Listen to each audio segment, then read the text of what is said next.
Hello বন্ধুরা, আসসালামু আলাইকুম। একটা মানুষ যখন ভুল করে, সে লোভে পড়ে করে, আবেগের তাড়নায় করে, নয়তো কোনো শয়তানের প্ররোচনায় ভুল করে ফেলে। ঠিক তেমনি ভুল হয়তো করেছেন ডোনাল্ড ট্রাম্প নেতানিয়াহুর পাল্লায় পড়ে।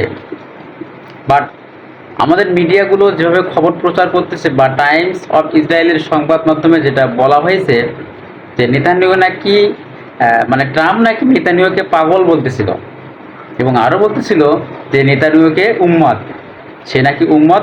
এভাবেই আমাদের মিডিয়ারা খবর প্রচার করতেছে।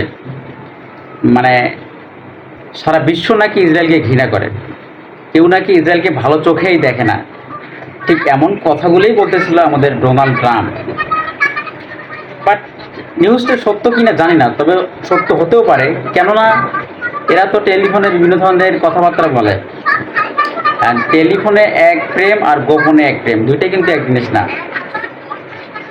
এখন যেহেতু ফোনালাপ করছে, যেহেতু প্রচার করছে আমাদের সাংবাদিকরা, সেহেতু হয়তো ঠিকই হয়েছে। বাট দর্শক, আপনারা কি মনে করেন যে ডোনাল্ড ট্রাম্প কি এরকম কথা বলতে পারে, বা এই কথাটা কি আসলে সত্য কিংবা বাস্তব কিনা?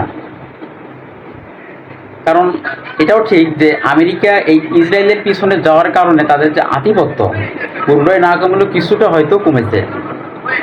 কারণ ইরানের তো হারানোর কিছুই নেই, ওদের তো অনেক কিছুই হারাইছে, বাট আমেরিকার তো একটু হলেও হারাইতেছে। তো এরকম একটা পরাশক্তির তার যে মানে মান সম্মান নিয়ে মান সম্মান ইজ্জত দিন আনানি করতেছে হচ্ছে ইসরায়েল। আপনি কি মনে করেন ইসরায়েলের সাথে আমেরিকার সম্পর্কটা চালিয়ে যাওয়া উচিত? দর্শক কমেন্ট বক্সে জানাবেন।